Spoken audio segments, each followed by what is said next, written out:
you'll hear at the beginning of my videos, and that is G'day, G'day, G'day, G'day, G'day, G'day, G'day, G'day, G'day, G'day, G'day, G'day, G'day, G'day, G'day, G'day, G'day, G'day. G'day mate, how you doing? Which of course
Mozzie,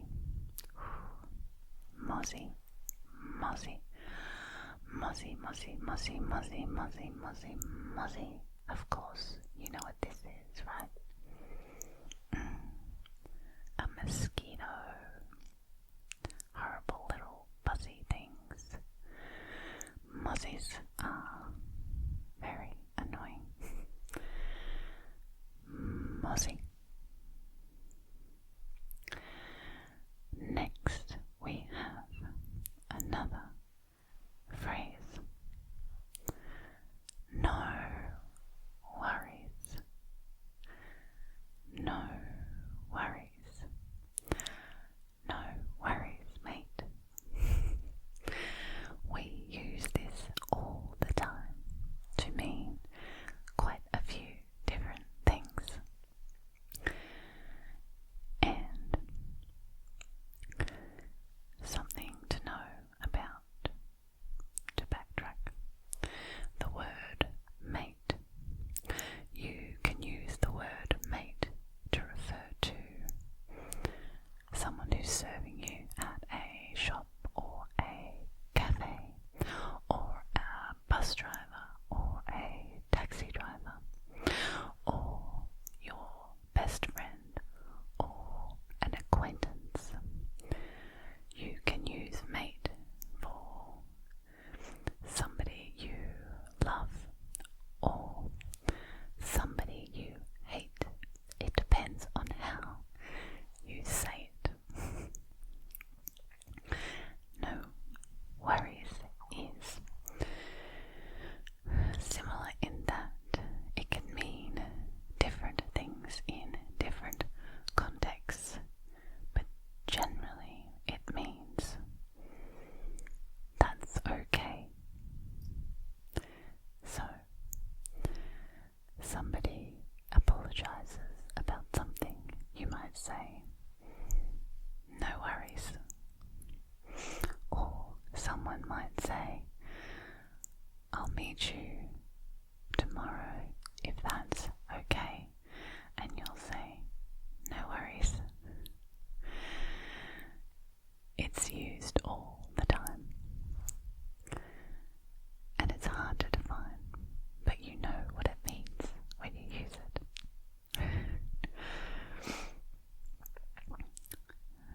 Okay.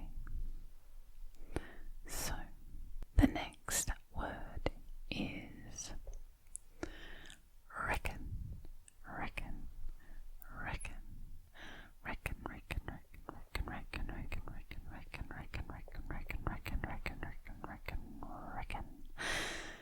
Of course, not unique to Australia, but the way we use it is we don't use it in the traditional sense. We use it more like, what do you reckon? You reckon? It basically means, do you really think so? Or do you think? You reckon? Reckon. I reckon I'll go have a drink this afternoon at the pub. Reckon. I reckon my team's gonna beat your team. Reckon. Have you ever had a sanger? I reckon you have, because it is simply a sandwich. Sanger, sanger, sanger, sanger, sanger, sanger, sanger, sanger, sanger, sanger, sanger, sanger, sanger, sanger. You might like to try a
gas station, somewhere that you would get petrol, because we don't call it gas in Australia, we call it petrol because that's what it is. If you were getting gas, that is auto gas, which is actually gas. Petrol is petrol. So, I need to stop by the Servo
sunnies.